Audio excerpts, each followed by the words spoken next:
Welcome to the African History Network show right here on 910 AM, the Superstation, the Future Radio. I'm your host, Brother Michael Imhotep. It is Monday, April 26, 2021, and we are live. Hope everybody's doing well. It's been a very, very busy day, very busy news day. So we're going to discuss some of these stories that took place today. Well, we see in North Carolina, we saw there was a press conference today regarding the killing of Andrew Brown Jr.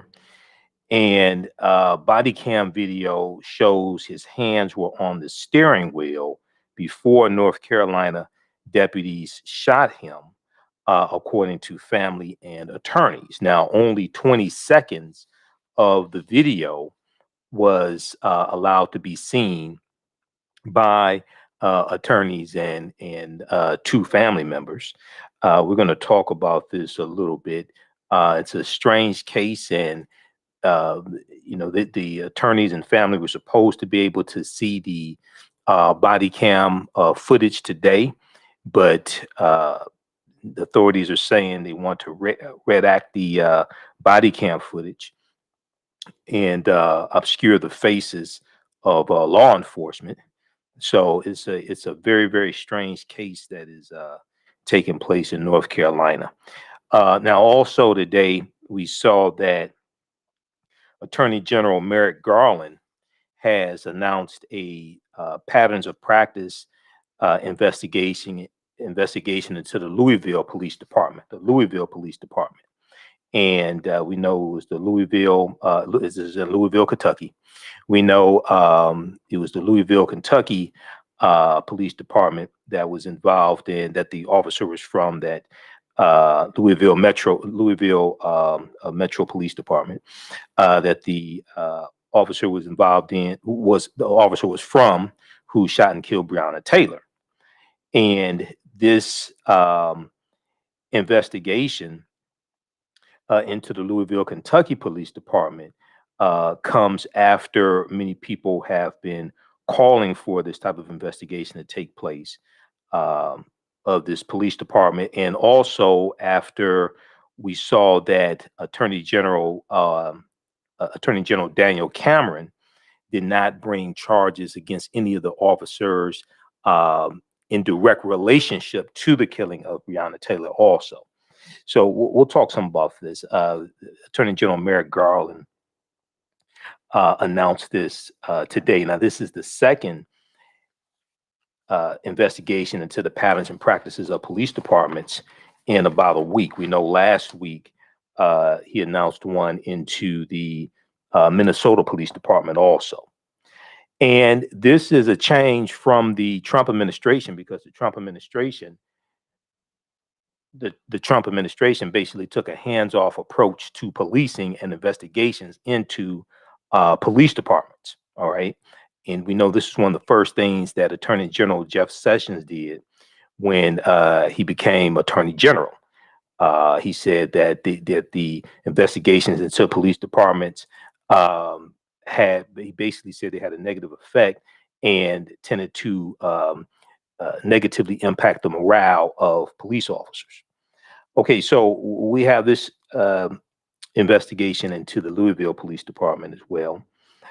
And then the results of the 2020 census came out today.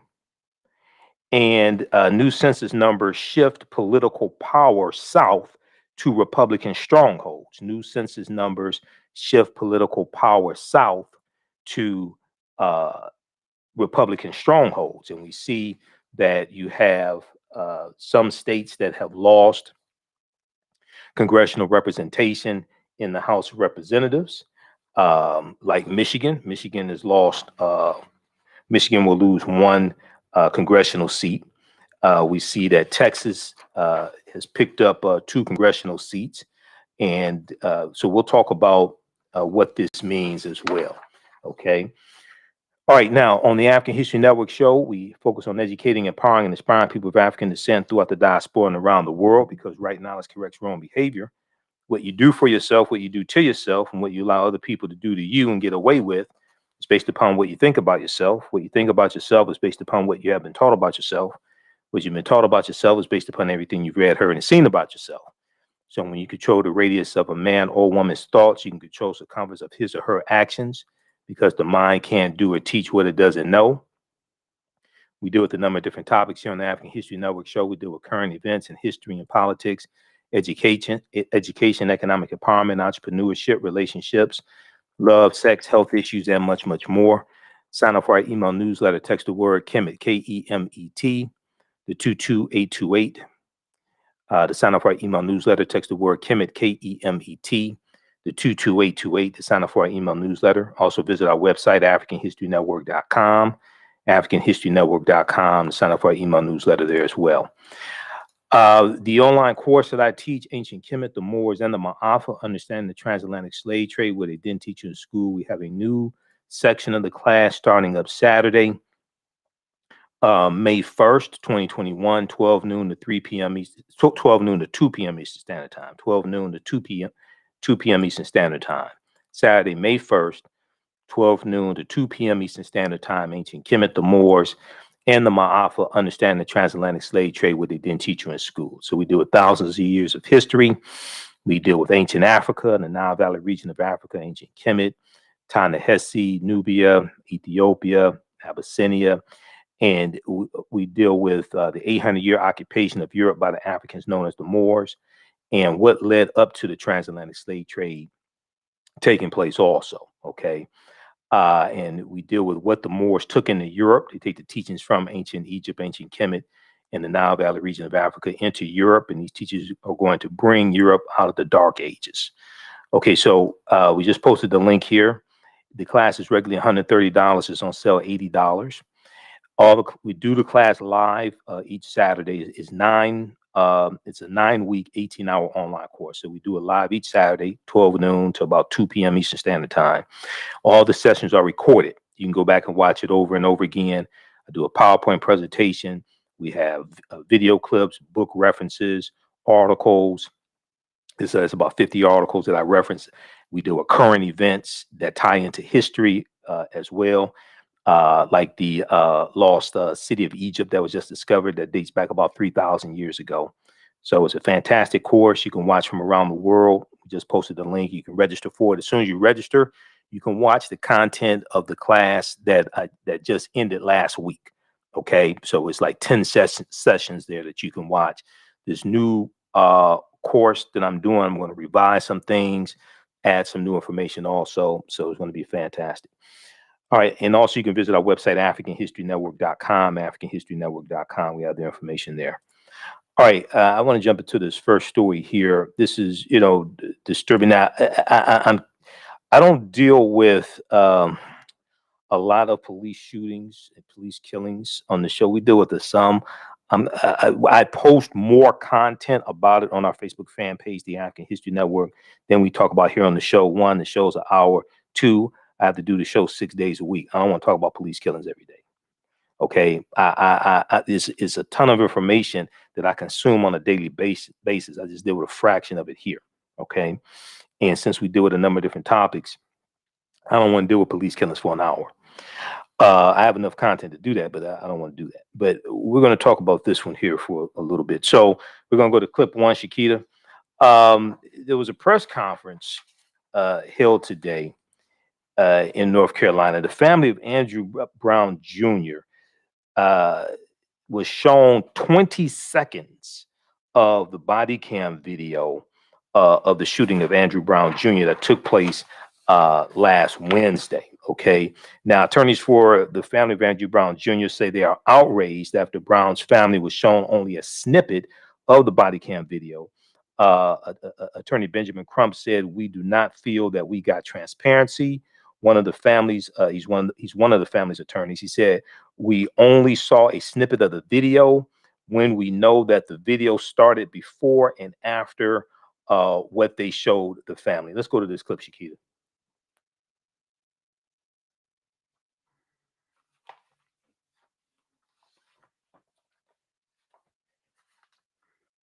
Okay, we'll get it queued up. Now, the family of Andrew Brown Jr. says police body cam video shows he was executed, by officers while, quote, trying to save his own life, end quote. Press play. Demands to see the body camera video finally met this afternoon. Andrew Brown Jr.'s family watched it 20 times before concluding the shooting was what they call criminal. Dad got executed just by trying to save his own life. Just as troubling, they say, Pasquotank County released only 20 seconds of footage from one officer's body camera. Lawyers for the Brown family say at least 8 other deputies also recorded the events. Why is it that they get to choose what's the pertinent parts of the video to show the family?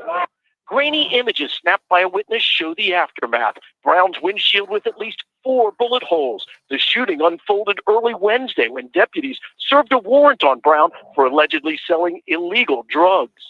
Ashley Bechtel with catty corner across the street upstairs looking out her bedroom window as deputies arrived. He pulled up in that driveway, or he lost control, went in that driveway and hit that tree. Bechtel is related to the victim through marriage. And they shot out the back window of his car. And he lost control and he ended up across the street. And he hit a tree. They crowded around his car. They were shooting the front window of his car. From where you were standing, did it appear that his car speeding away could be perceived as a threat to the officers where they were standing? No, because they were standing behind him. 7 deputies have been placed on administrative leave while authorities investigate. Tonight, the county in a statement says in part, state law allows us to provide a private viewing of the body camera footage to the family. The law also allows us to blur some faces on the video, and that process takes time. As the city now prepares for more protests tonight, the lawyers representing Andrew Brown say they'll now conduct their own private autopsy to determine if, as they allege, Brown was shot in the back. Okay, pause it right there. We'll continue this on the other side of the break. Listen to the African History Network show right here on the TheAHNShow, the Superstation of Future Radio. I'm Michael Imhotep. We'll be back in a few minutes. Stand by, everybody. Stand by. We'll be back from break in about 3 or 4 minutes. Stand by.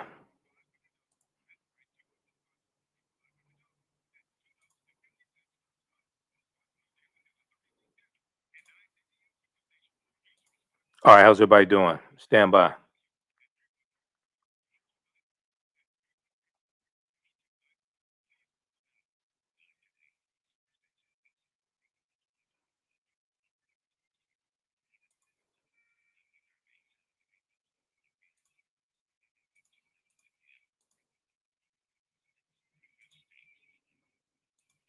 Okay, how's everybody doing? We have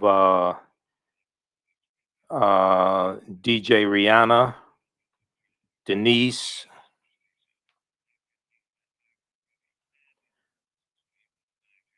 we got Robert, Shirley, just a few of the people watching.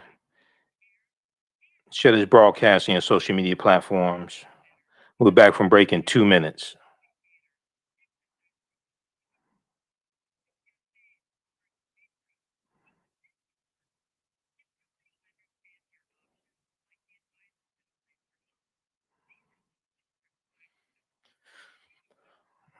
Okay, we've got Michael Johnson, Sharon.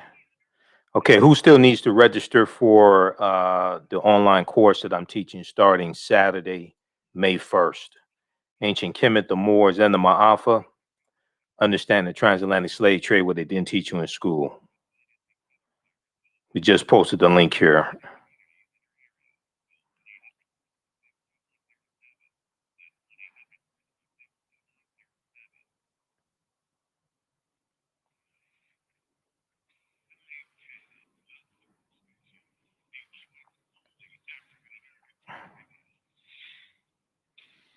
Welcome back to the African History Network show right here on 910 AM, the Superstation, the Future Radio. I'm your host, Brother Michael Imhotep. It is Monday, April 26th, 2021, and we are live. Calling numbers 313-778-7600. 313-778-7600 is the calling number if you have a question or comment. So right before the break, we were talking about the case out of North Carolina dealing with Andrew Brown Jr. He was shot and killed last Wednesday, and there was a press conference that took place today because the family and the family's attorneys are demanding to see the full body camera footage and the full dash cam footage, whatever the sheriff's department has. They want to see all of the footage. Okay, now we'll go to the phone lines here in just a minute. So loved ones of Andrew Brown Jr., 42 years old, expected to be shown the body cam video just before noon today, but the viewing was pushed back several hours because of red actions sought by the county attorney. Family attorneys said. Now, we're gonna go to clip 2 here in just a second, Shakita. But even in 20 seconds of the video, Andrew Brown Jr.'s loved one said it was clear that he was not a threat to law enforcement and should not have been gunned down. They said he was not a threat to law enforcement and should not have been gunned down. Now, Roland Martin is down in North Carolina. He did a number of interviews. He's live on location down there. He's been doing an excellent job of covering this story. Okay, and he broadcasted on Roland Martin Unfiltered today, and had a lot of coverage of what's going on down there.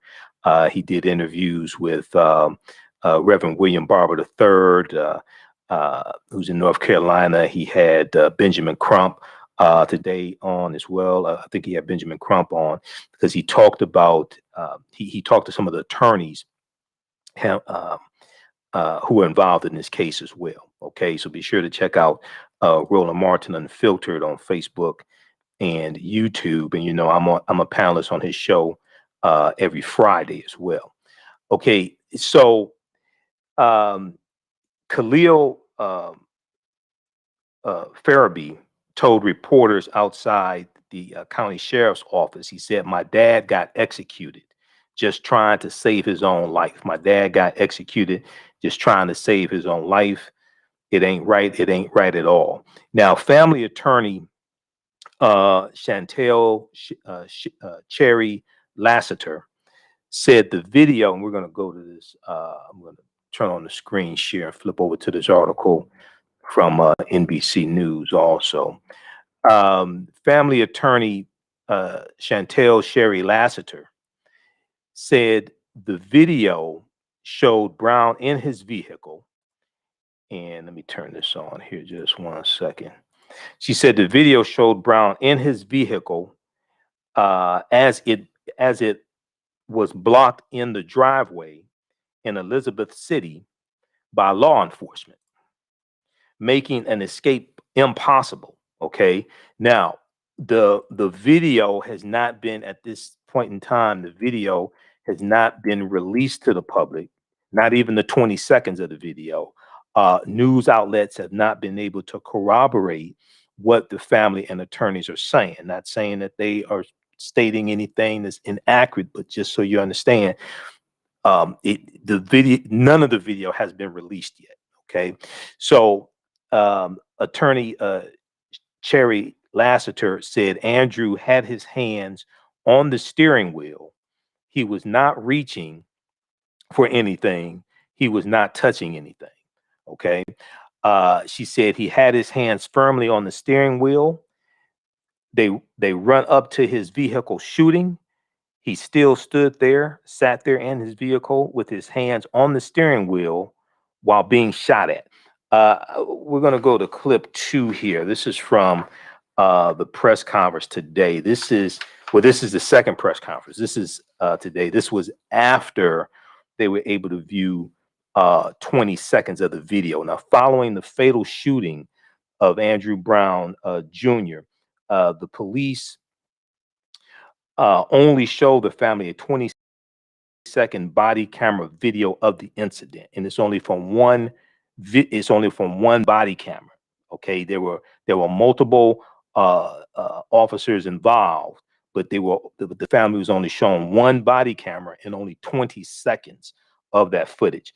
Attorneys along with the family demanded to see all footage from the deadly shooting and asked for full transparency. Let's go to this clip.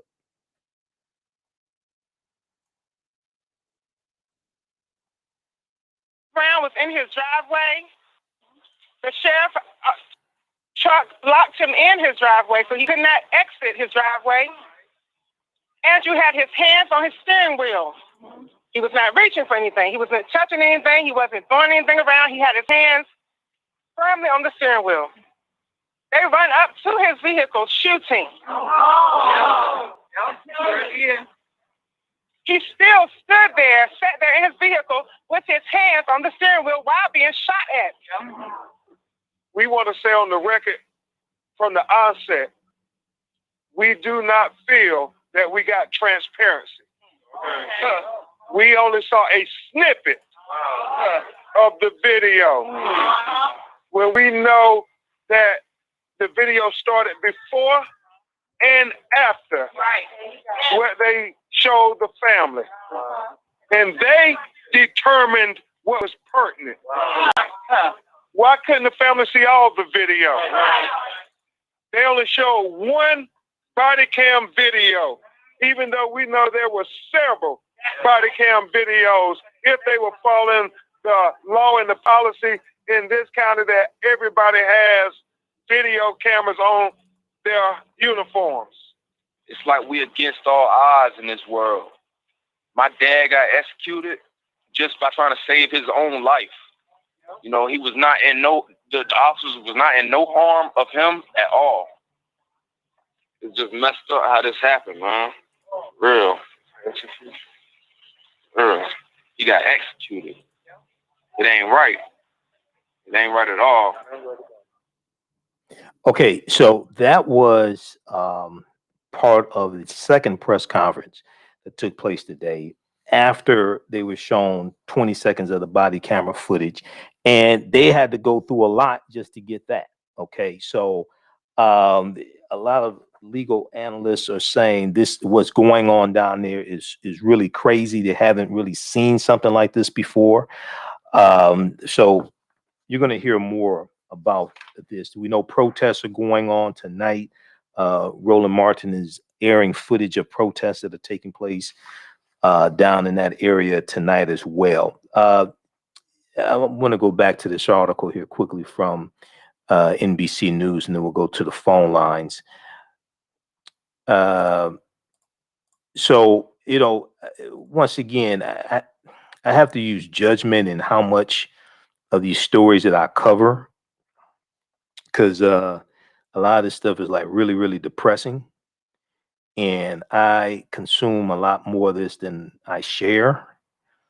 And, you know, I want to balance being informative. I don't want to be inflammatory.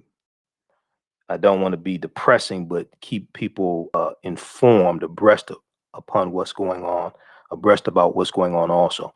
Now, the family conceded that, well, first of all, when you have incidences like this, there are no perfect victims, number one, okay? Just so people understand.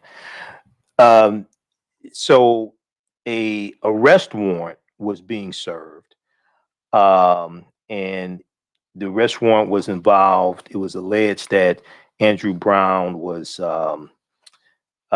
he was being arrested for I think it was distribution of drugs. Okay, that's what it was alleged. All right. Now, whether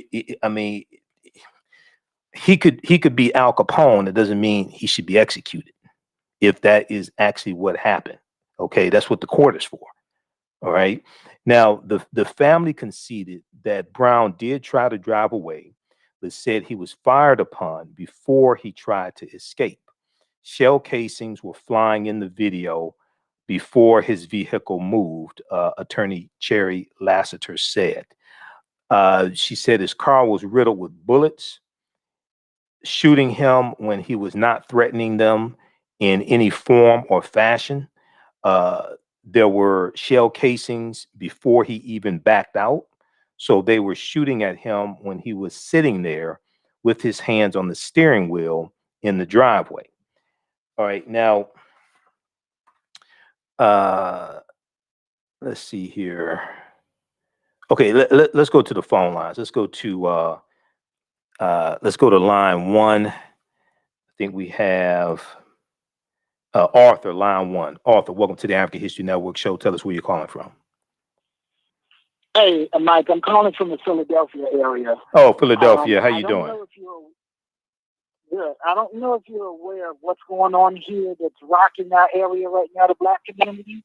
Mm-hmm. But it was recently reported in the newspaper as of last Friday, I think Thursday or Friday, they discovered that a University of Penn professor, in collaboration with Princeton University, has been using the bones of one of the victims of the move situation, one of the girls, has been using the bones in her anthropology class and a seminar apparently that she recorded as well.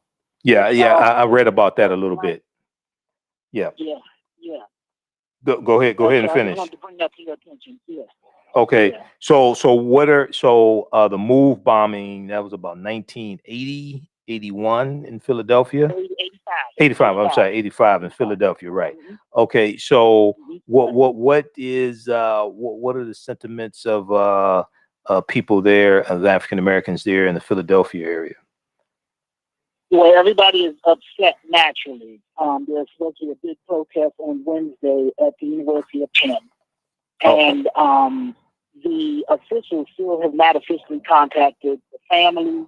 The rights to and the mom and the mother and the father who were released from jail never even knew about this existing. And the question is, how did she acquire them? Apparently, she had some cahoots with whoever was working forensics or whatever back in that time. Now, in 2 weeks, we were going to be celebrating, or not celebrating, remembering the move bombing. The city of Philadelphia officially apologized last year. And so this year was supposed to be one of remembrance. And here we go with these shenanigans. Right. Okay. All right, Arthur. Keep me up to date on what's going on with that. Okay, we're here 6 nights a week, so give us a call back. Okay. Yes, sir. All right, man. Appreciate it. Thank you. All right. Thanks, you too. Okay. Yeah, I read about that story also as well out of Philadelphia. That's a crazy story. That reminds me of Henrietta Lacks and the cells that were extracted from Henrietta Lacks and actually used for research purposes and used involved in like the polio vaccine and all different types of things like that. Henrietta Lacks. So there's a history of African Americans being used for very scientific experiments, willingly and unwillingly.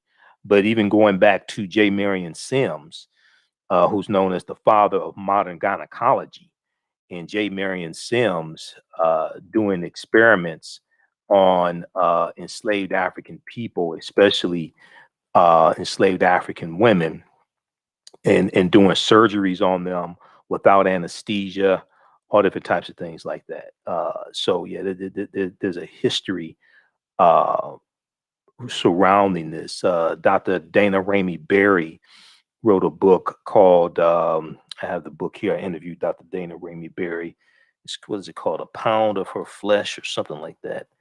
We'll have to look up the name of that book. But Henrietta Lacks, yeah, her cells were used. I talk about Henrietta Lacks in the lecture series I do, Great African Women in History, the Mothers of Civilization. There was the book by Rebecca Skloot, Skloot, Rebecca Skloot, called The Immortal Life of Henrietta Lacks. The Immortal Life of Henrietta Lacks. If you saw the movie Think Like a Man, that's based upon the self-help book that Steve Harvey wrote, and in Think Like a Man, you have Kevin Hart and Gabrielle Union and Megan Good. There's a scene in the beginning of the movie where Megan Good talks about I think it was some guy that she was dating or something, but he read the book The Immortal Life of Henrietta Lacks. Okay, so it's only a few seconds. If you're not familiar with the book, you're not familiar with Henrietta Lacks, you don't know that it was even mentioned in the movie. But they dropped that little piece of information in the movie. And then we know there was a movie, I think it was HBO, that Oprah Winfrey starred in as well, dealing with Henrietta Lacks. But we're going to go to clip 3 in just a minute here, Shakita. But being that we mentioned Henrietta Lacks here very briefly, I want to go to a slide from my presentation, Great African Women in History, the Mothers of Civilization. Henrietta Lacks was a poor tobacco farmer in Virginia. In 1951, a scientist at Johns Hopkins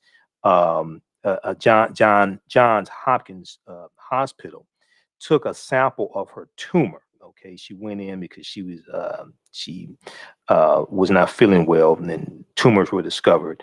They took a sample of her tumor and examined it, and they discovered that her cells never died. Her cells never died. They replicated themselves. And her cells were used to develop vaccines. Okay. Vaccines for polio were created using her cells. So now her cells were used for a number of different scientific breakthroughs, including scientific landmarks, including cloning, gene mapping, and in vitro fertilization, as well as vaccines for polio were developed using her cells. Okay. Her family for years did not know that her cells were being used for scientific experiments and things like this. Her family was never financially compensated for it as well. And also, her cells were even taken into outer space to see how her cells reacted to gravity or something like that. It's real, but it's a crazy story at the same time when you study Henrietta Lacks. Okay, and what happened there. All right. 313-778-7600 is the calling number. If you have a quick question or comment, 313-778-7600 is the calling number. If you have a quick question or comment. Now, going back to the story here out of North Carolina. So Andrew Brown Jr. was killed last Wednesday. Okay, so that would have been Wednesday, April 21st, as deputies sought to serve a warrant for his arrest on felony drug charges, authorities said. Okay, now this is not I'm just giving you the background information. This does not justify if an execution did take place, because we haven't seen the video, but if an execution did take place, this doesn't justify execution, but this is just explaining what happened. Now, a search warrant affidavit made public on Monday, April 26th, accused Andrew Brown Jr. of selling cocaine, crack, meth, and heroin. All right. So once again, we don't know if he was, but this is what the search warrant alleged. And let me flip over here. I want to go to I want to scroll down just a second here. Okay. Here we go.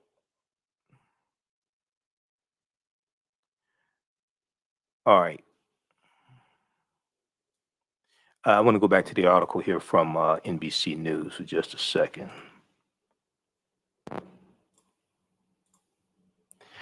All right, now, the county attorney, R. Michael Cox, COX, Pasquotank County Attorney, R. Michael Cox said in a statement earlier on Monday that state law, quote, allows us to blur some faces on the video, and that process takes time. Okay, state law. So different states, as we talked about on our Sunday show, and we're going to be re-airing our show from Sunday. Show from Sunday was deep because we dealt with how slavery evolved in the 13 colonies, and in 1619, when those 20 and odd Africans on the White Lion pirate ship come into Virginia. Codified slave laws don't exist in any of the 13 colonies, and we deal with how this system evolves, and we dealt with chapter 2 of Before the Mayflower by Lerone Bennett Jr. So Sunday's class was a deep history lesson. But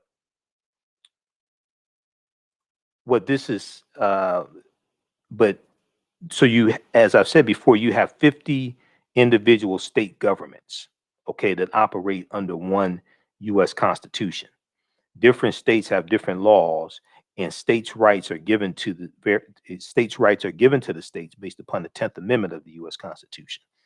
So, County Attorney R. Michael Cox said in a statement that state law allows us to blur some faces on the video, and that process takes time. Now, the family complained that they were shown 20 seconds of body cam video from just one of at least 8 responding deputies, okay? From one of at least 8 responding deputies. No dash cam video was shown, they said, okay? Now, County Attorney R. Michael Cox could not be immediately reached for comment late Monday afternoon. Andrew Brown Jr. was killed Wednesday, April 21st, as deputies sought to serve a warrant for his arrest on felony drug charges. The circumstances of his death remain unclear. 7 deputies have been put on administrative leave. 3 deputies have resigned. So it's a total of 10 deputies, okay, that they're talking about right here. 7 deputies have been put on administrative leave. 3 deputies have resigned. It's possible one of those 3 retired, okay? But this is what you're dealing with here. A spokesperson for the sheriff's office said their resignations were unrelated to the shooting, okay? But 7 of the deputies that are put on administrative leave were involved in the shooting. Now, the shooting occurred in a residential neighborhood in Elizabeth City in North Carolina, which is about 35 miles south of Norfolk, Virginia. All right, now, also a state of emergency has been declared in Elizabeth City as well.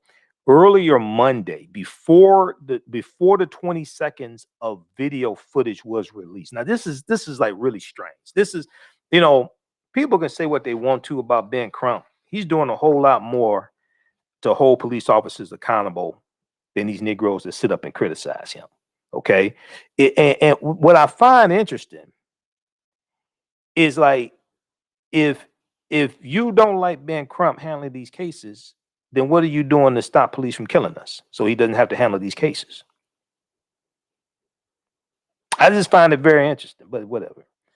A state in Elizabeth City, before any video footage was released, I want people to understand this. This is how bad the video actually is. Before any of the video was released, they already declared a state of emergency in the city of Elizabeth City. Well, what's the emergency? Is it because the video is that bad That's why you're declaring a state of emergency. Earlier Monday, Elizabeth City Mayor Betty Parker declared a state of emergency ahead of the release of the video and a potential, quote, period of civil unrest, end quote. The video can be publicly released only by a judge. And now, Attorney Benjamin Crump said something very interesting today. He said if the video was showing Andrew Brown doing something wrong, they would have already released the video. If the video showed Andrew Brown doing something wrong, that exonerated the police, that justified the police killing him, they would have already released the video. But they haven't released the video, but they're calling for a state of emergency. So one of the things that people are talking about, see, these county prosecutors, this is an elected position. So a lot of people are saying, wait a second, next election, this county prosecutor needs to be voted out of office. We don't have to tolerate this stuff. These people are elected. They were elected into office. Their asses can be voted out of office. That's all it is to it. All right, very quickly here, let's go to the phone lines. Let's go to John, line 2. John, thanks for holding. Welcome to the African History Network show. Tell us where you're calling from, John. Do we have John, line 2? Yeah. Okay. Yeah. Go ahead. I'm calling from Detroit on the east side. Okay. I hope you exactly right. The video got to be bad and downright rotten. That's what they doing, trying to hold the video. And the people's been elected there, so that's where they can fight like hell to get the result and get the people's justice down there, so forth. I'm glad you said they was elected, and so that's good news. You spoke about a lot of the medicine and stuff like when you come down south. I don't know if you're familiar with that so-called red oak. The Southern people, the African American people, used to make medicine out of it, and it was genuine, great medicine for stomach and kidneys and everything. And he called the red oak. It come out of a red oak tree. They boil it and get all kinds of nutrients out of it. It's antioxidant, fight all kinds of infections. So I just wonder when you meet with the red oak in the South that African Americans used to use for addiction and so forth. I've heard of red oak. I don't think I've used it before, man. My parents are from the South, so it's no telling, but I've heard of red oak. Have you used it before? Well, no, I know some people used to talk about it from the South. That's why I wonder if you heard about it and so forth. Oh, okay. And, they said it was genuine medicine that the people use for stomach ache, stomach problems, and kidney problems, and prostate problems. And right. So I just wonder when you been with it all for. No, I've heard of it, but a lot of the expertise dealing with herbs, those were skills that we brought with us from Africa, and we brought them here to this country. Yeah, that's right. That's right. That's why I wondered, Yeah. That's right. Okay. Yeah, we brought them here to this country. So. Okay. All right, John. Thanks for calling. Keep listening. Okay. All right. Let's shift gears here. And also Bakari Sellers attorney Bakari Sellers was at the press conference today. He's one of the attorneys for the family as well. So you'll hear more about this story. This is a crazy story out of North Carolina. I want to go to this next story. We're going to go to Louisville, Kentucky. We're going to go to Kentucky for this one here. Attorney General Merrick Garland has announced another investigation into the patterns of practices of police departments. This one deals with the Louisville, Kentucky Police Department. And this is after the killing of Breonna Taylor. All right. Let's go to clip 3. Shakita, the Department of Justice announces an investigation into the patterns and practices of the Louisville Police Department. Healthcare worker who was shot to death in her own apartment by police during a botched effort to serve a search warrant a year ago was one of the catalysts for a summer of nationwide protests. Now the Justice Department says it will investigate the Louisville Police Department to see if there's a pattern or practice of violating civil rights. Promoting public trust between communities and law enforcement is essential to making both communities and policing safer. The investigation will look at whether Louisville police have a pattern of using unreasonable force, including against peaceful protesters, of engaging in racial discrimination in traffic stops, or of illegally searching private homes. It will also look at how police are trained and supervised and how they're held accountable when things go wrong. Both Louisville's mayor and police chief say they welcome the Justice Department's investigation. I think that it's necessary because police reform, quite honestly, is needed in near every agency across the country. With last week's announcement about Minneapolis, this now makes 2 new civil rights investigations of police departments, and tonight officials say there will be more. Okay. So now this is what happens. This is an election. This is a consequence of elections. Elections are consequences. Okay. This is a big difference between the Trump administration that took a handoff approach to policing and the Biden administration that is focused on holding police officers accountable. This is the second investigation within a week or so into the patterns of practices of police departments. First, it was the Minneapolis Police Department. Washington Post, New York Times have articles dealing with this. Justice Department to investigate Louisville police practices after Breonna Taylor fatal shooting. Attorney General Merrick Garland announced Monday that the Justice Department will open a civil rights investigation into the Louisville Metro Police Department 13 months after the shooting death of Breonna Taylor, a African-American woman whose killing was among the flashpoints that sparked mass social justice protests across the nation last summer 2020. Now, Attorney General Merrick Garland said the federal pattern or practice probe will seek to determine whether the Louisville police have engaged in a history of abusive and unlawful tactics with little accountability. Abusive and unlawful tactics with little accountability.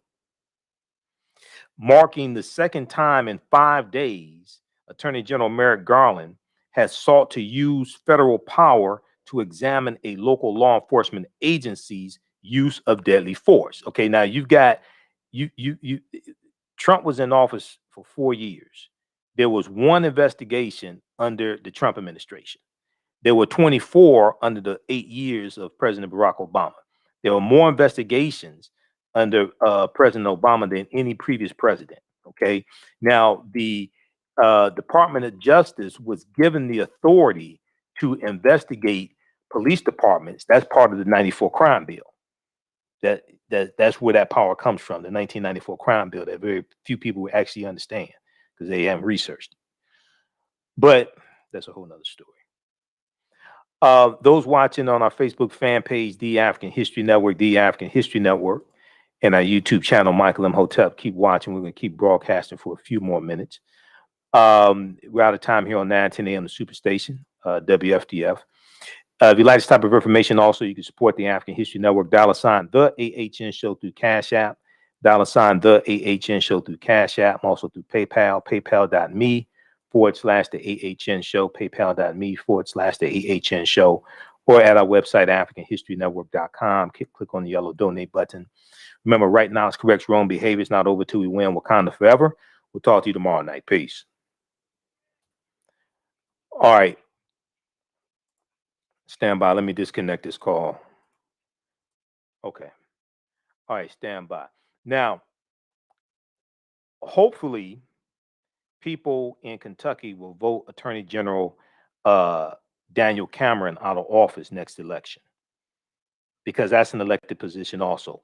So you see, there's a big difference between Attorney General Keith Ellison, okay, of Minnesota, whose office prosecuted Derek Chauvin and got him convicted. There's a big difference between Keith Ellison, who's African American, and Daniel Cameron, who's African American. Elections have consequences. All right. we'll take a quick break here. You're watching the African History Network show. Everybody share this broadcast on your Facebook fan page, on your Facebook pages and your YouTube channels, etc. And we'll be back in a few minutes. Gain knowledge in minutes from insightful summaries of progressive and socially conscious books. Blacklisted gives you access to curated content that'll satisfy your curiosity to learn and understand different perspectives. Empower yourself through inspirational and actionable ideas. It's easy to read or listen to on the go. Blacklisted. Empower yourself. Start your free trial today.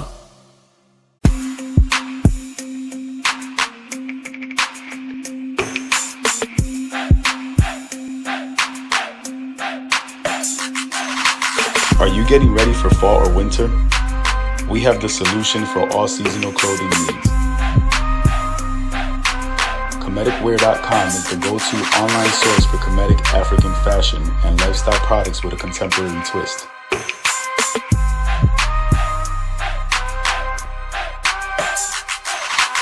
We're committed to offering unique styles reflecting our African heritage.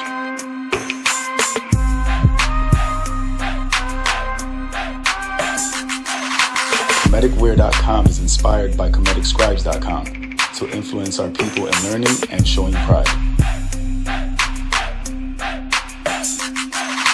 Please visit our website at Kemeticwear.com.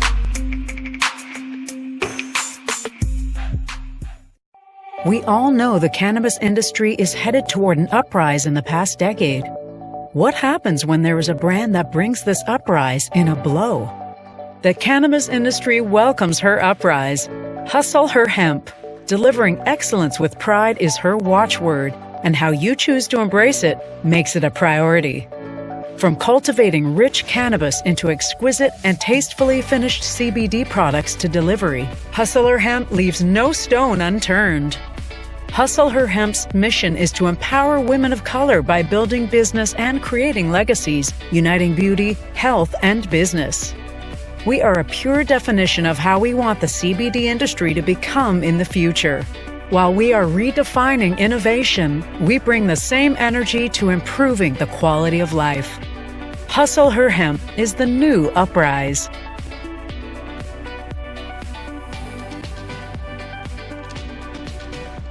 Hi, I'm Joel Wilson, President and CEO of JCW Computer Consulting LLC, a technology implementation firm with over 20 years of satisfying customers.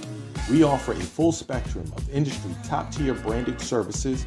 We are an authorized partner or reseller for Lenovo, Zoom, T-Mobile, Microsoft 365 and Surface tablets, Google Workspace, Acer, Asus, Samsung, PCmatic security software, and many more. Our online store features laptops, Chromebooks, computers, printers, accessories, and software. Businesses, take advantage of our free 1-hour Zoom tech consultation and know we offer top nationwide high-speed internet service providers, voice over IP, and cellular phone services. Home users, don't miss our current in-stock Chromebook inventory. Please visit us at jcwcc.com or call 215-879-67. Welcome back to the African History Network show right here on Facebook and YouTube. All right, follow us on our Facebook fan page, The African History Network, The African History Network, and our YouTube channel, Michael Imhotep, IMHOTEP, on Facebook and YouTube. Okay, I want to go to this next clip here. This deals with the investigation that Attorney General Merrick Garland announced today into the patterns of practices of the Louisville Police Department. And this is something that's very important. Now, under the Trump administration, see, once again, what Trump did was he reversed a lot of the reforms that the Obama administration and a lot of the policies the Obama administration put in place, dealing with policing and criminal justice, et cetera. Just like it was the Trump Justice Department, starting with Jeff Sessions, that backed off of under Attorney General Eric Holder in 2013, the Smart on Crime initiative, the Department of Justice backed off of charging the longest, harshest sentences for low-level nonviolent drug offenders. The Jeff Sessions Department of Justice, they reversed that because, see, Jeff Sessions was against criminal justice reform. Okay, you have to go research Senator Jeff Sessions out of Alabama. He was a hardliner. He was against criminal justice reform. So it was hell with him as Attorney General. It was hell as with a criminal like William Barr as Attorney General as well. But under the 4 years of Donald Trump, there were only 4 investigations into the patterns and practices of police departments. There have been 2 announced in 5 days with Attorney General Merrick Garland under the Joe Biden administration. So you do the math. 1 in 4 years with Trump, 2 announced in 5 days with Joe Biden and Attorney General Merrick Garland. All right, now I want to go to this clip here. Now this is Pete Williams for NBC News and MSNBC dealing with the Department of Justice Louisville policing investigation and explaining what happens when there's a change in administration. What happens when there's a change in administration? Let's go to this clip. He, of course, announcing a pattern and practices investigation into the Louisville. He, of course, announcing a pattern and practices investigation into the Louisville Police Department just a short time after they did a similar move in the Minneapolis Police Department. What were your takeaways here, and what are we going to see happen next? Well, takeaways are, number one, I mean, this is what happens when there's a change in administrations and an entirely different philosophy of the utility of these pattern or practice investigations. The Trump administration under Jeff Sessions and William Barr both thought that they did more harm than good and were disruptive to the police. Clearly, under this president, they've gone back to the practice that's been used by members of both parties in the past, that these ultimately do more good than harm and are good not only for the police department, but also for the community. Now, a different set of things they're going to look at than in Minneapolis. There are some overlaps. They say they'll look at whether there's unreasonable force. That's the same as in Minneapolis, including in protests, same thing there. But then this is a little different, looking at whether Louisville police engaged in a discriminatory practice of pulling people over, driving while black in essence, unreasonable, unconstitutional stops, searches and seizures. And then, of course, the key to the Breonna Taylor case, search warrants on private homes. It was during the application of a search warrant, the execution of a search warrant, that whole botched operation ended up in her death and was one of the leading components of the Black Lives Matter protest.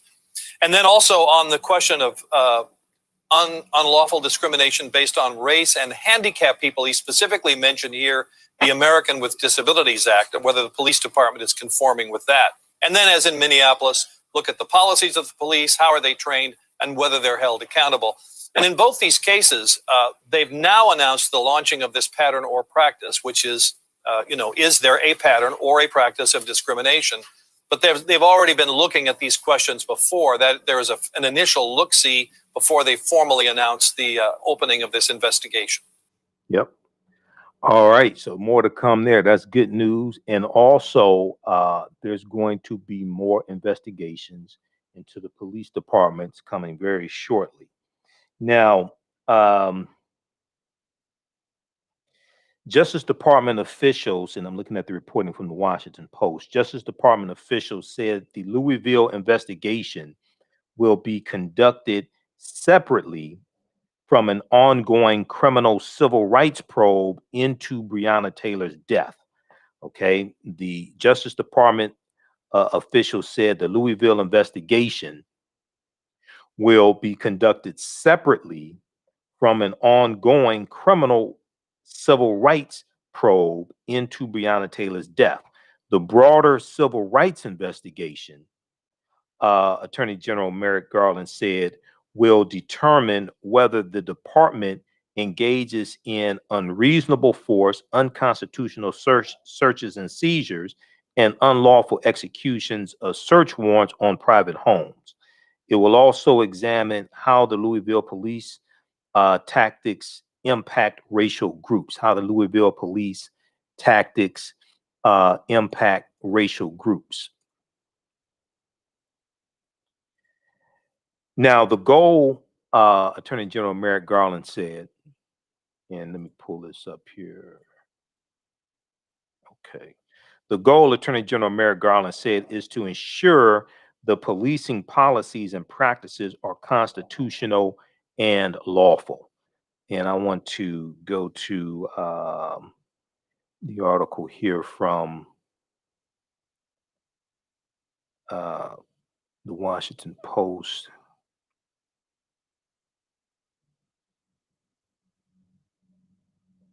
Okay, where are we here?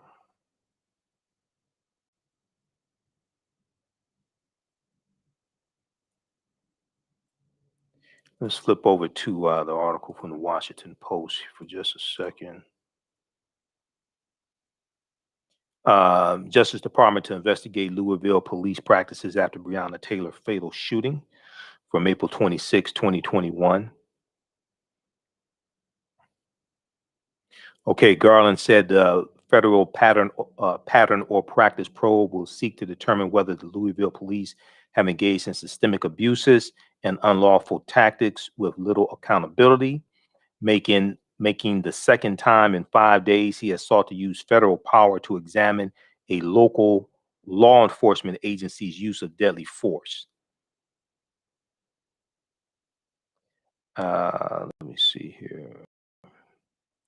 Now, President Joe Biden is expected to address the issue in his first speech to a joint session of Congress on Wednesday, White House aides said.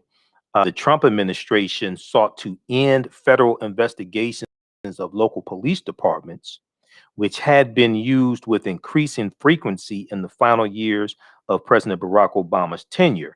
But Attorney General Merrick Garland has moved quickly to restore the Justice Department's ability to wield federal authority to force reforms. Now, let's see here. Okay, Justice Department officials said the Louisville investigation will be separate from an ongoing criminal civil rights probe into Breonna Taylor's death. The broader civil investigation, Attorney General Merrick Garland said, will seek to determine whether the city's police force engages in unreasonable force, unconstitutional searches and seizures, and unlawful executions of search warrants on private homes. It will also examine how Louisville police tactics affect racial groups and whether the department consistently provides services required under the Americans with Disabilities Act. Now, Attorney General Merrick Garland said all of these steps will help. All of these steps will be taken with one goal in mind: to ensure that policing policies and practices are constitutional and lawful. That is the same goal as that of our investigation in Minneapolis and of every pattern or practice investigation that the department undertakes. Okay, so read the rest of this article here, because I have to get this next story. Post a link here. NBC News has a good article dealing with this also.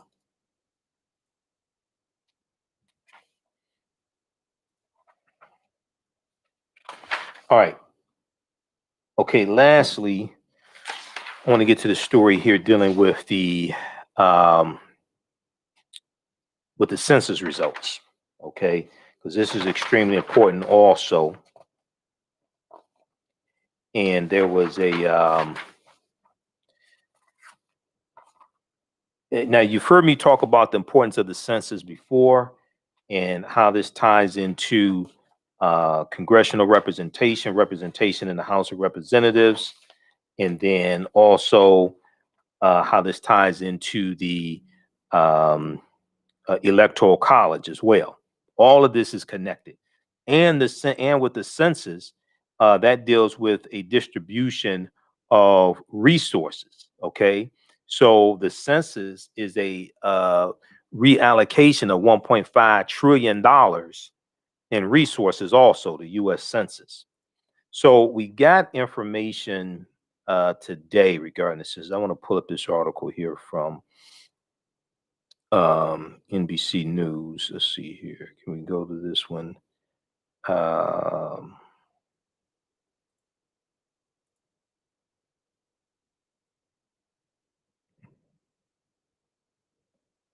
right. We'll go to this one here in just a second. So we got this information today, and we see that some Democratic leaning states will lose congressional representation. And we see that some Republican states will gain representation. Let's see here. Let me pull up this one here. Okay. And let's go to this.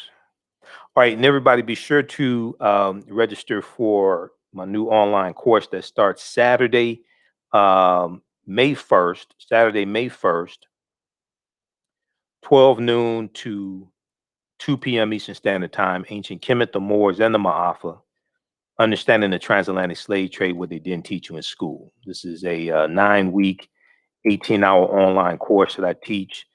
We deal with thousands of years of history and what led up to the transatlantic slave trade taking place.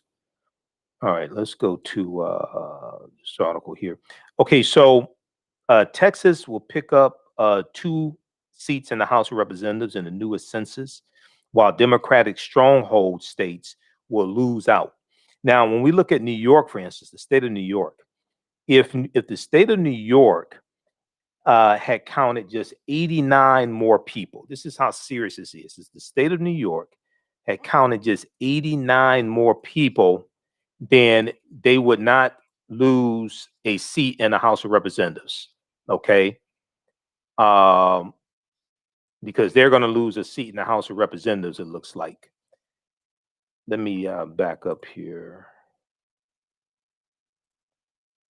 Okay. We'll get that clip queued up here. All right, let's look at this article here from NBC News. Texas picks up 2 House seats in newest census, while Democratic stronghold states lose out. Okay, so the Census Bureau on Monday released state population totals that determine each state's number of House of Representative seats, with just 7 seats moving among 13 states, the smallest shift since the current congressional apportionment model was adopted in the 1940s.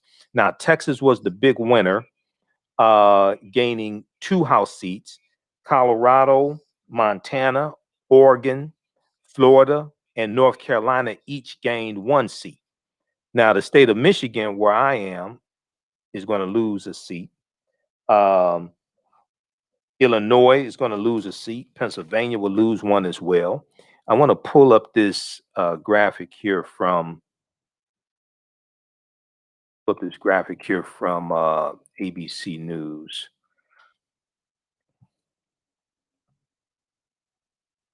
Just a second here. Okay. This shows you the breakdown. So when we look at the House of Representatives, gaining seats will be Colorado, Florida, Montana, North Carolina, Oregon. They will all gain 1 seat in the House of Representatives. Texas will gain 2 seats in the House of Representatives.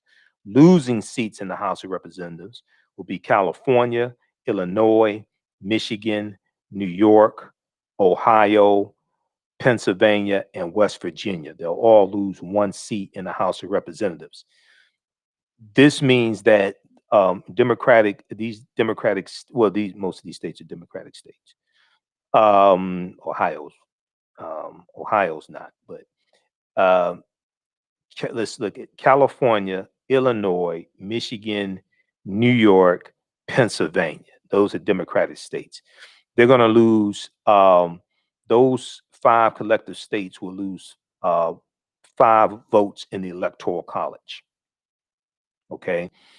People don't understand, a lot of people don't understand the relationship between the U.S. Census and the Electoral College.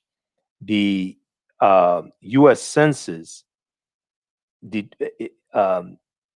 deals with the population count, how many seats a particular state has in the U.S. House of Representatives is based upon population.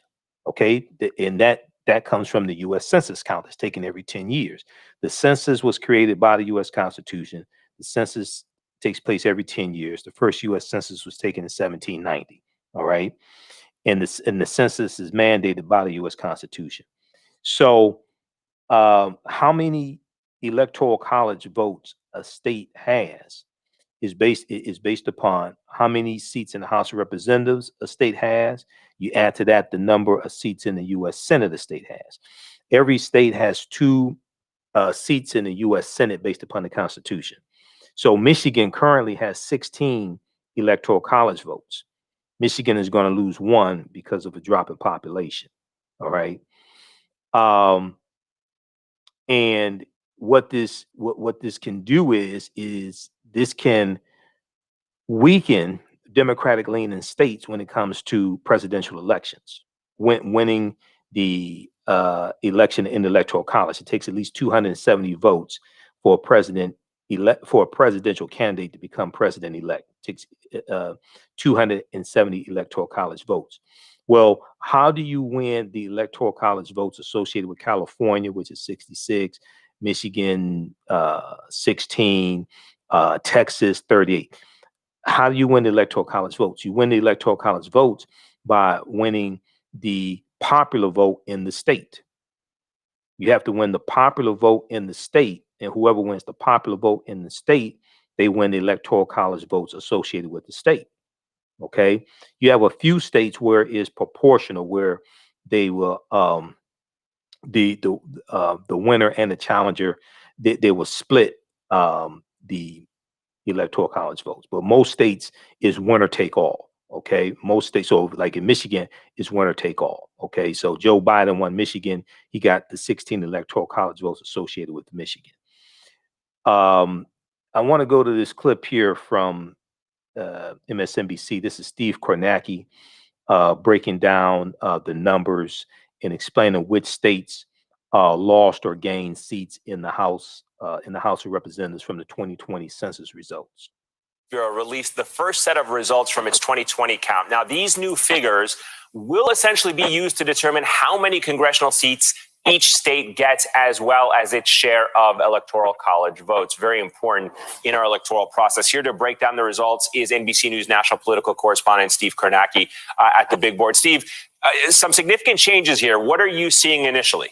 Yeah, some interesting changes. Remember, what you're going to see here, these are the number of House seats that each state is going to have starting with the 2022 midterm elections for the next decade.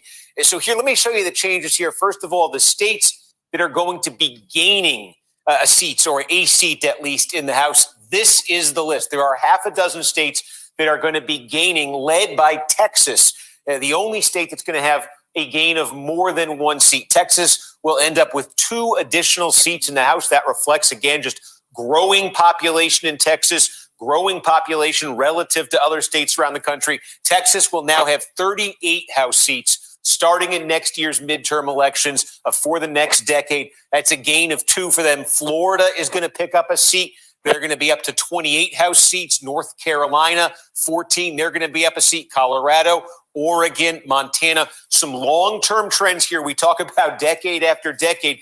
Texas, Florida, North Carolina. These are states that have been gaining. The Sun Belt's been gaining, for decades now. So these are the states that are going to gain representation. At whose expense are they going to gain seats? Let me show you the states that are going to lose House seats based on this new data. Here, for the first time in history, California became a state back in 1850. This is the first time since California was admitted to the Union that it's going to lose seats. Currently, it has 53. Starting next year, California will have 52 House seats, a decline of 1 seat there. Again, California had gone up, or at least not gone down, since its founding in 1850. This is the first time California will go down in terms of a number of House seats. New York State is going to lose 1. Illinois, And let me flip over to this graphic here so you can see this also.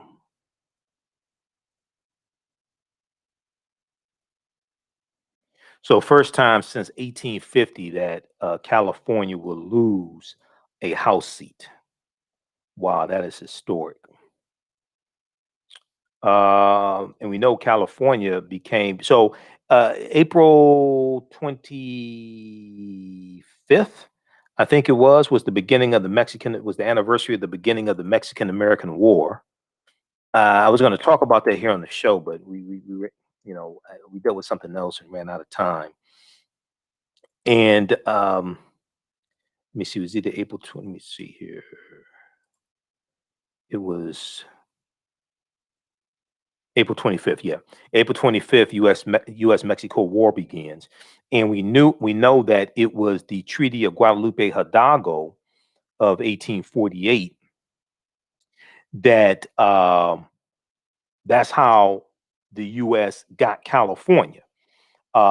California, Arizona, New Mexico, Colorado, Utah, and Nevada, that was all Mexican territory, and that became part of the U.S. because of the Treaty of Guadalupe Hidalgo. Okay, so and that was a result of the Treaty of Guadalupe Hidalgo is what ended the Mexican-American War. That's how the U.S. got California and all that other territory because of that war.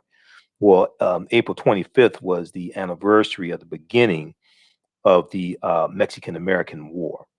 All right, so if we look at this quickly here, so we see California is going to have, let me see here, 2020 census apportionment, losing seats. California has 52. I thought California had 66. Let me see. 38 is Texas. 66. Well, anyway. Okay, California will have 52. Illinois 17, Michigan 13, West Virginia. Now, Michigan had 16 at one point. Electoral college votes. Ohio 15, Pennsylvania will have 17, Illinois 17.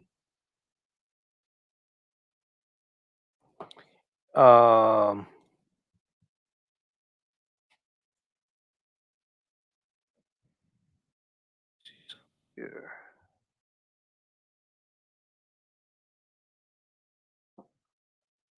Yeah, Michigan had 16 electoral college votes in the November 3rd, 2020 election.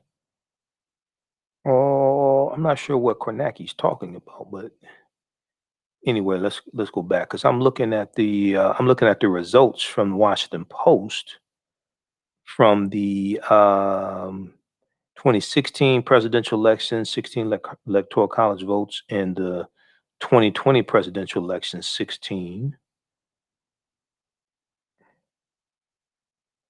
Okay. But let's go back to this clip here.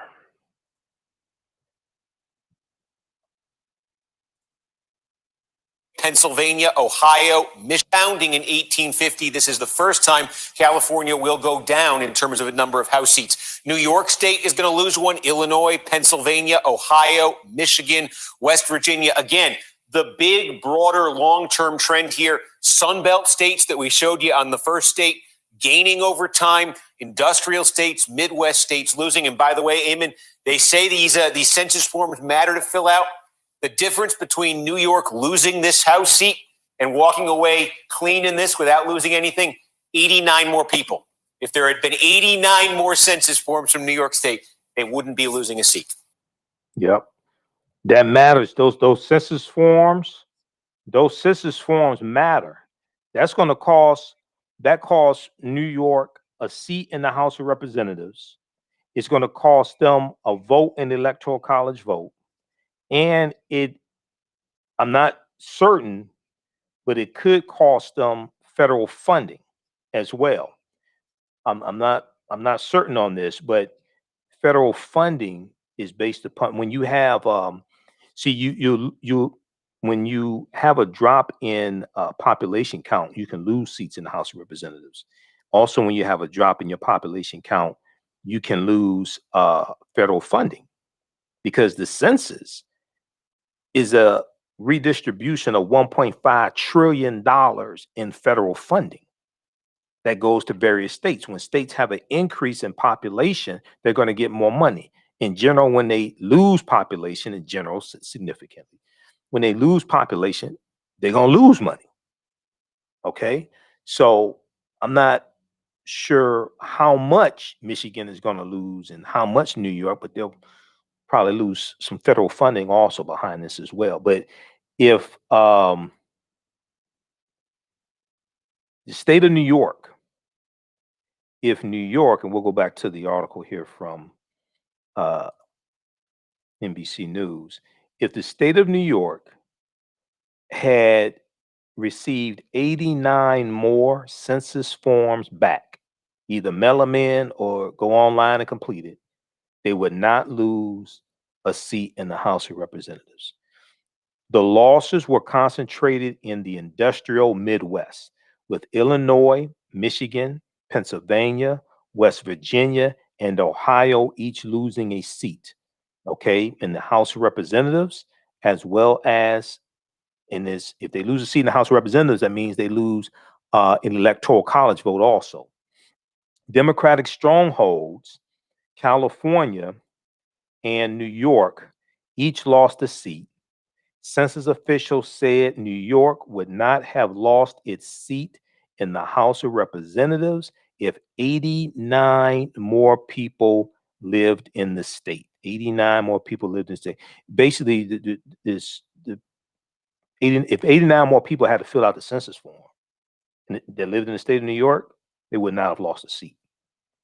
The 89% difference was what separated New York from maintaining its 27th seat versus Minnesota keeping its 8th, which it managed to hang on to. The 89% difference was what separated New York from maintaining its 27th seat in the House of Representatives versus Minnesota keeping its 8th seat, which it managed to hang on to. Now, Kristen Koslap, a senior technical expert for the 2020 Census Appointment Division, said Monday, April 26, at a news conference that, quote, it's not unusual for there to be a small margin, end quote, in population that determines whether a state gets an additional seat, loses one, or maintains the status quo. In terms of total population, the census counted 331,449,281 Americans. 331,449,281 Americans, a 7.4% increase from the 2010 census. California remains the largest state and Wyoming the smallest state in the union. California remains the largest state in the union, and Wyoming remains the smallest state. The average population per House seat is 761,000 people, okay? An increase of more than 50,000 per district for the average of 710,000 in 2010. So the average person in the House of Representatives, their district consists of 710,000 people on average in the 2010 census. In the 2020 census, on average, 761,000 people that they represent. When it says New York, the 89, if New York would not have lost its seat if 89 more people lived in the state. So that's based upon the census forms they got back. Okay. I misstated it a minute ago when I said if 89 more people had sent back the census form. It doesn't have to be 89 more people, because you have people that live in multiple dwellings. They may live in a house that has 5 people, 6 people, 3 people. Okay. So if census forms have been sent back that total to 89 more people living in the state of New York, they would have maintained that seat in the House of Representatives. This is how crucial this is. All right.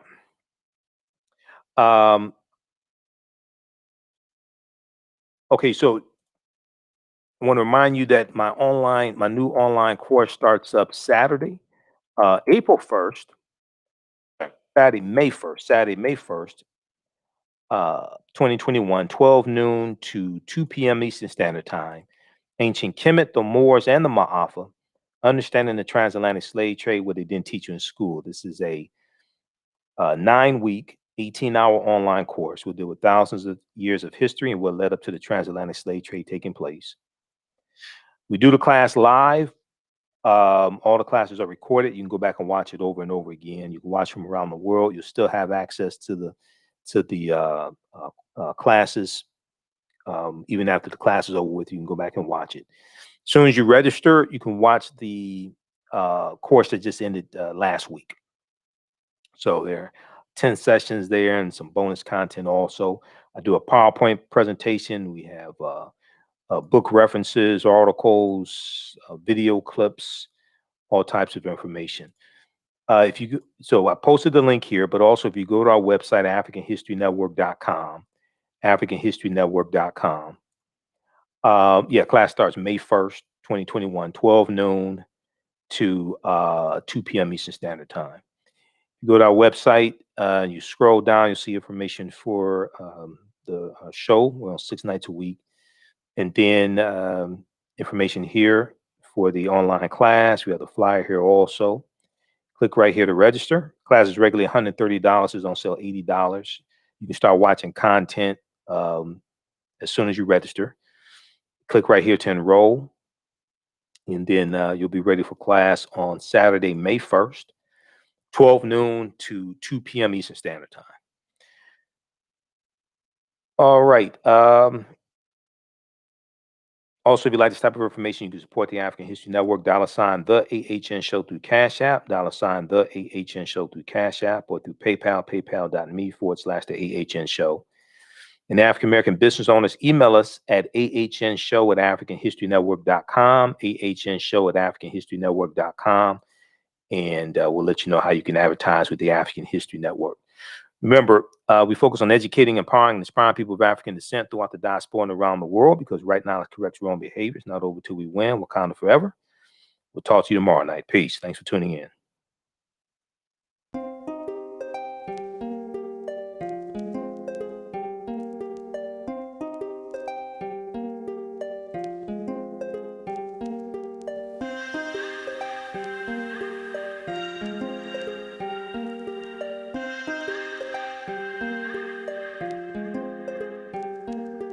Black Bees products are a collection of natural, organic, personal care products with an appreciation of nature and bees.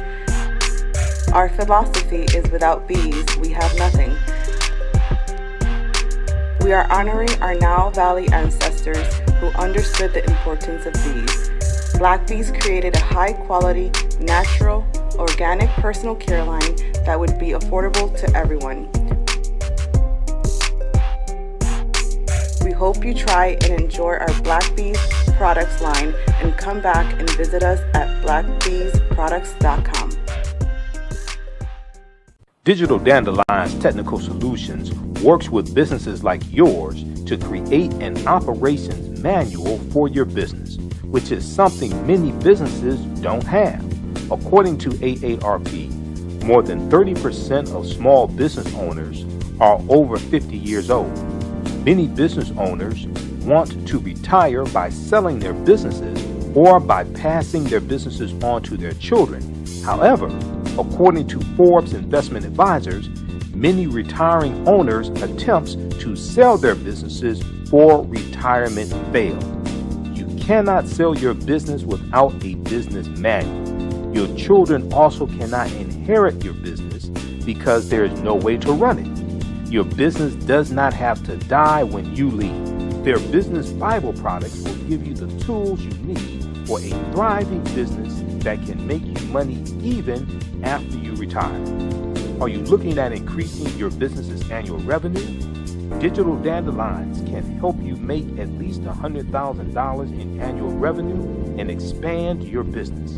Speak with them today about solidifying your business. Visit digitaldandelions.com today and get a free 30-minute consultation.